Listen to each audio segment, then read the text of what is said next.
Hey everybody, welcome back. In this video, we're going to finish up the executive branch and talk all about the bureaucracy. So let's get right to it.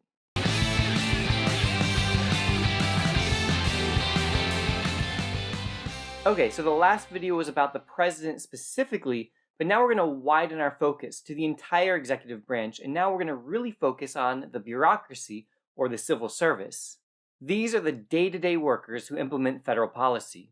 The vast majority of the bureaucracy is made up of non-political workers, though the people at the top of the agencies and departments often are politically appointed. So that's an important distinction to point out. The merit system replaced the patronage or spoil system, so today the way that non-political bureaucrats receive their jobs is because they earned them, either through their qualifications or their performance in the civil service exam.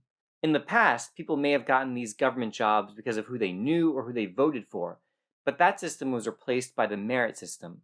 The effect of the merit system has been to increase the effectiveness of the bureaucracy by promoting professionalism, specialization, and neutrality because they aren't politically motivated. Agencies and departments typically fall within one of four major categories, so let's go through each one of them. Cabinet departments are kind of the big kid on the block. They have a major area of responsibility over a broad policy area, and in fact, a lot of the agencies we'll talk about in a moment report to a cabinet department. We're thinking of things like the State Department, Defense Department, or Homeland Security. These are the big girls. Independent regulatory commissions have a more narrow area of responsibility than cabinet departments. They make rules regulating specific industries. These are really important and have significant rulemaking authority. Congress often gives the agencies administrative discretion, allowing them to choose how to implement and enforce legislation, which increases their power. Additionally, Congress also allows them to make administrative law, the rulemaking authority to make regulations that have the power of law. In addition to making and enforcing regulations, they also often have the authority to punish violators, typically by issuing fines. So these agencies can be quite important and powerful. A couple of examples include the Federal Trade Commission and the Securities and Exchanges Commission, each regulating a specific sector of the economy. Independent executive agencies perform some kind of public service and report directly to the president. The EPA and NASA are two examples. And lastly, government corporations provide some kind of service that would normally be provided by private companies, but for one reason or another aren't profitable, and so instead the services are provided by the government. Amtrak and the Tennessee Valley Authority are two examples. In the policymaking process, there are relationships known as iron triangles and issue networks.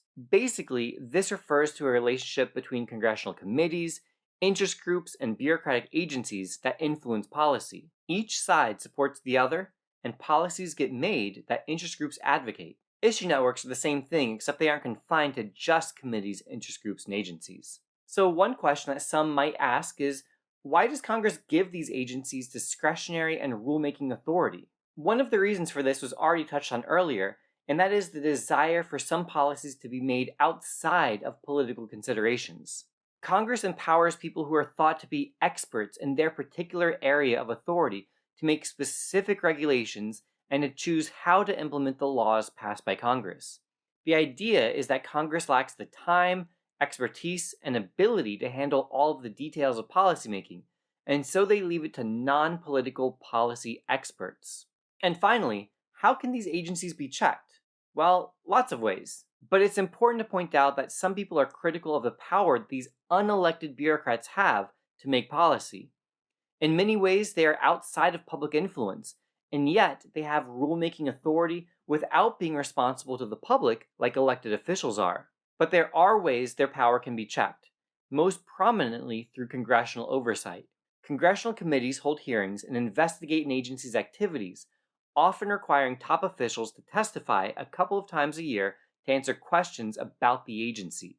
Congress also has the power of the purse and can alter the agency's budget depending on whether they are pleased or not with that agency's activities. So the agencies have some independence, but they still need to keep Congress happy.